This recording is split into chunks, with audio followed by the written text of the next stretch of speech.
정부가 소규모 임대사업자에 대해서는 향후 2년간 비과세 혜택을 주기로 했습니다. 은퇴 소득자들이 세금 폭탄을 맞을 수 있다는 우려 때문입니다. 김동욱 기자입니다. 정부가 영세 임대사업자의 세 부담을 완화해 주기로 했습니다. 정부는 5일 정부 세종청사에서 경제관계 장관회의를 열고 논의한 뒤 이 같은 내용의 주택임대차 시장 선진화 방안의 보완 조치를 발표했습니다. 월세 임대 소득이 연 2천만 원 이하 2주택 보유자의 경우 앞으로 2년간 비과세해 주기로 했습니다.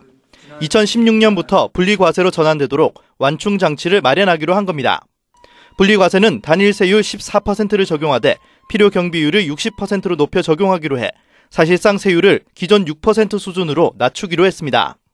2주택 보유자의 전세 임대 소득도 2016년부터 월세 소득과 같은 방식으로 2천만 원 초과 소득자에게는 종합소득세로 과세하고 2천만 원 이하면 분리과세를 적용하기로 했습니다. 과거분 소득에 대해서도 세정상 최대한 배려하기로 했습니다.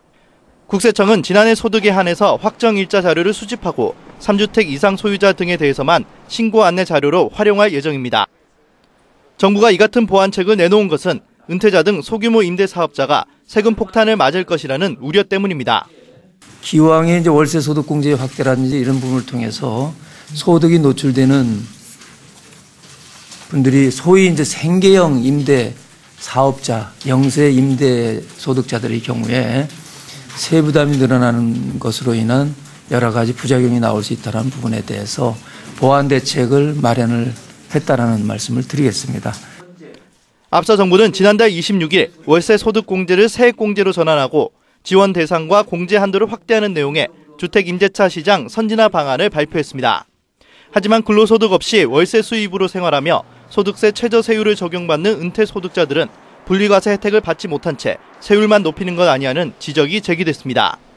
정부가 정교하지 못한 제도 개선안을 발표했다가 시장의 반발로 대책 발표 후 며칠 후 또 보완책을 내놓으면서 시장에 혼선을 주고 있다는 지적도 나오고 있습니다. 한국경제TV 김동욱입니다.